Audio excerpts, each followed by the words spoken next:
Magic Touch USA. Today I'm going to show you how durable a white toner transfer is onto a t-shirt. Today we're using the T1, which is a one-step self-weeding, self-cutting transfer paper. It's made for light and medium color shirts. It is the Magic Touch brand heat transfer paper, printed on the Creo 8432 white toner printer. Okay, I'm going to show you how to press it onto the shirt, seal it, and how durable an actual white toner transfer is. So here's your transfer. We're gonna have a heat press set at 300 degrees. We're gonna press for about 5-10 seconds.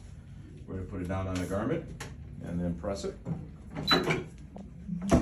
So you want about 300 degrees for 5-10 seconds at medium to firm pressure. After the 10 seconds are up, it's a warm peel. So you're gonna take it off, fan it for a couple seconds, pop it and peel it. 10 seconds are done. Take it off, take the shirt off the press, give it a couple little quick fans, and then you just peel it right off. As you can see, the image transferred perfectly, no toner left. Next, what makes white toner durable right now is the aspect of the T-seal. The T-seal is basically a coated sheet of paper that's reusable up to 500 times, and we push it inside the fibers of the t-shirt, okay? So this will give you a softer hand. It doesn't have that plastic vinyl feel, and you can stretch it. Let me show you how it works. We're going to seal it for a minimum of 30 seconds, okay? That is the key here, especially with some of the brand shirts like Gildan or Hanes. You want to seal at a longer temperature because they're cheaper shirts, which are good, but if you're doing high quality like Bella or Anvil, then you can do 15 to 30 seconds. But just make sure you seal all t-shirts for 30 seconds, out of sight, out of mind.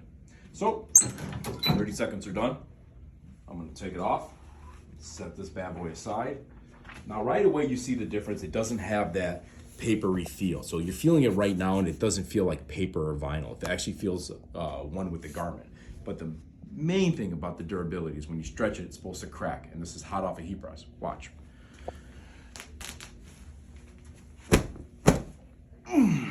Now, here you have it. That's how durable a white toner transfer is. No cracking, nothing. It's embedded inside the fibers of the shirt. That way you get a minimum of 40 to 50 washes and dries without having to turn inside out or hang dry. That's what the T-seal does for the white toner transfers. Any questions, please let us know. Thank you.